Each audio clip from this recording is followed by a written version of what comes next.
Alright, hello বন্ধুরা, আশা করছি আপনারা সকলে অনেক বেশি ভালো আছেন। সো আজকে আমি যে ফোনটাকে নিয়ে কথা বলবো সেটা হচ্ছে রেডমি 10C।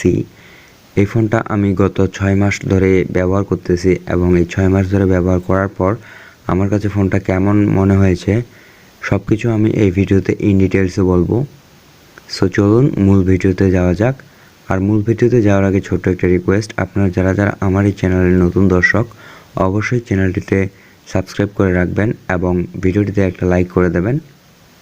এই ফোনটির বডি হচ্ছে স্টাইল মিনিমাল নটচ। এই ফোনটার সামনের দিকে থাকতেছে ম্যাটেরিয়াল কর্নিং গরিলা গ্লাস এবং বডিতে থাকতেছে প্লাস্টিক। ফোনটার বডিতে ডাইমেনশন 169.6 ইন্টু 76.6 ইন্টু 8.3 মিলিমিটার্সের এবং weight 198 grams. Display size 6.71 inches. ফোনটার ওয়েট আমার কাছে একটু বেশি মনে হয়েছে, যার কারণে দীর্ঘদিন ব্যবহার করার পর আপনাদের কাছে পারফেক্ট হয়ে যাবে, কিন্তু ফার্স্ট টাইমে একটু ওয়েটটা বেশি মনে হবে। অ্যান্ড আপনারা এটি পেয়ে যাচ্ছেন এইচডি প্লাস ডিসপ্লে, যেটাতে আপনারা 720 ইন্টু 1650 পিক্সেলসের ভিডিও দেখতে পারবেন। ডিসপ্লেতে প্রোটেকশন হিসেবে আপনারা পেয়ে যাচ্ছেন এখানে কর্নিং গরিলা গ্লাস।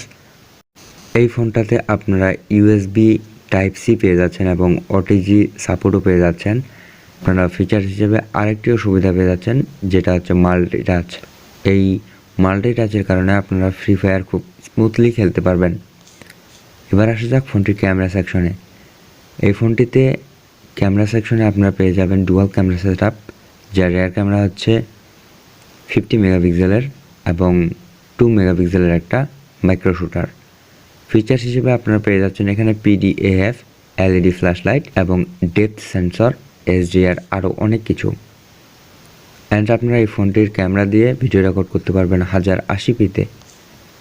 এই ফোনটির ফ্রন্ট ক্যামেরা হিসেবে দেওয়া আছে এখানে 5 মেগাপিক্সেলের একটি ক্যামেরা, যেটার ফিচার্স আপনারা পেয়ে যাচ্ছেন f/2.2 অ্যাপারচার এবং আরও অনেক কিছু।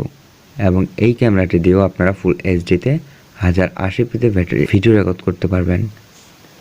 এবার আসি ফোনটার ব্যাটারি সেকশনে। ব্যাটারি হিসেবে এই ফোনটাতে ব্যবহার করা হয়েছে 5000 মিলিঅ্যাম্পিয়ারের একটি নন রিমুভেবল ব্যাটারি এবং চার্জিং হিসেবে এখানে 18 ওয়াটের একটা ফাস্ট চার্জার আপনারা পেয়ে যাবেন। পারফরমেন্সের দিক থেকে এই ফোনটিতে অ্যান্ড্রয়েড 11 ইউজ করা হয়েছে, যেটা MIUI 13। ফোনটির চিপসেট হচ্ছে কোয়ালকম স্ন্যাপড্রাগন 680 4G 6 ন্যানোমিটারের একটি প্রসেসর। এই প্রসেসরটা একটা খুব পাওয়ারফুল প্রসেসর বলে আমার মনে হয়েছে এই ফোনটার ক্ষেত্রে, বিকজ আমি এই ফোনটাই দীর্ঘদিন ব্যবহার করার ফলে কোনো ধরনের কোনো সমস্যার সম্মুখীন হইনি।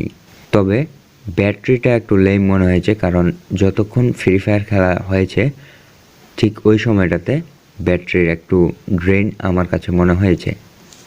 এই ফোনটি র্যাম রোমের ভ্যারিয়েন্ট আপনারা পেয়ে যাবেন দুটি। র্যাম হচ্ছে 4GB, বাট রোম আপনারা পেয়ে যাবেন 64 এবং 128GB। এই ফোনটির প্রসেসর হচ্ছে octa core up to 2.4 GHz, যেটা জিপিইউ হচ্ছে অ্যাড্রেনো 610।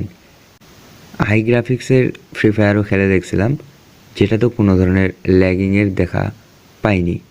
তবে যারা শুধুমাত্র গেমিংয়ের জন্য এই ফোনটা নিতে চান, আমি মনে করব তাদের জন্য এই ফোনটা না নেওয়াই ভালো। আপনি যদি চান যে টুকিটাকি মাঝে মধ্যে গেমিং করবেন, তাহলে এই ফোনটা পারফেক্ট। অ্যান্ড এই ফোনটাতে আপনারা মাইক্রো এসডি কার্ড ইউজ করতে পারবেন আলাদাভাবে, এবং এই ফোনটাতে আপনারা 3.5 মিলিমিটারের হেডফোন জ্যাক ব্যবহার করার সুবিধাও পেয়ে যাবেন। এই ফোনটাতে ফিঙ্গারপ্রিন্ট হিসেবে ব্যবহার করা হয়েছে সেন্সর টাইপ ফিঙ্গারপ্রিন্ট, যেটা ব্যাক মাউন্টেড, যেটা খুব অ্যাকুরেট আমার কাছে মনে হয়েছে। তবে এবং আপনারা এখানে ফেস লক এবং পিন প্যাটার্ন এগুলো পেয়ে যাচ্ছেন। এই ফোনটা ক্যামেরা পারফরমেন্স আমার কাছে যথেষ্ট লেগেছে এই বাজেটের মধ্যে। প্রাইস সেগমেন্টে এই ফোনটি আপনারা 464 ভ্যারিয়েন্টেরটা পেয়ে যাবেন 14,999 টাকায়, এবং যেটা 4128 ভ্যারিয়েন্টে সেটা আপনারা পেয়ে যাবেন 15,990 টাকায়। আর এই ফোনটা আমি এই যাবৎ 6 বারের মতো আপডেট দিয়েছি, মানে যতবারই আপডেট চেয়েছে ততবারই আপডেট দিয়েছি। সেক্ষেত্রে আমি কোনো ধরনের কোনো প্রবলেম ফেস করি নাই। সো এই ছিল আমার এই 6 মাস ব্যবহার করার পর একটা রিভিউ। ফোনটির এই সুবিধাগুলো আপনার কাছে যদি ভালো মনে হয় বা আপনার ক্ষেত্রে পারফেক্ট মনে হয়, তাহলে আপনি এই ফোনটার দিকে যেতে পারেন। বাজেট সেগমেন্টের দিক থেকে এই ফোনটা একটা ভ্যালু ফর মানি ফোন বলা যেতে পারে। সো এই ছিল আজকের ভিডিওটি ভালো লাগলে অবশ্যই কমেন্টে জানাবেন। অ্যান্ড আপনাদের যদি কোনো ধরনের ফোনের রিভিউ প্রয়োজন পড়ে অবশ্যই সেটা কমেন্টে জানাবেন, আমি চেষ্টা করবো সেটা নিয়েও ভিডিও নিয়ে আসার জন্য। ধন্যবাদ, দেখা হবে পরবর্তী ভিডিওতে।